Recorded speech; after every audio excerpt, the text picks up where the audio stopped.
সাবেক প্রধানমন্ত্রী শেখ হাসিনা, তার বোন শেখ রেহানা, ছেলে সজীব ওয়াজেদ জয় এবং সাইমা ওয়াজেদ পুতুল সহ পরিবারের সদস্যদের নামে থাকা ৩১টি ব্যাংক অ্যাকাউন্টে থাকা ৩৯৪ কোটি ৬০ লাখ টাকা দুদকের আবেদনে জব্দের নির্দেশ দিয়েছে আদালত।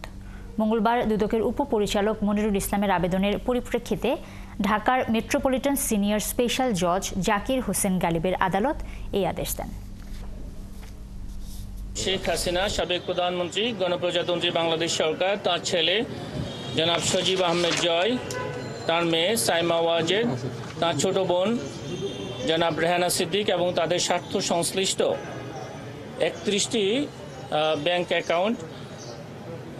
অ্যাকাউন্ট জব্দ করা হয়েছে। উক্ত ব্যাংক অ্যাকাউন্টগুলোতে ৩৯৪ কোটি ৬০,৭২,৮০৫.৭১ টাকা অবরুদ্ধ করার আদেশ বিজ্ঞ আদালত থেকে পাওয়া গেছে।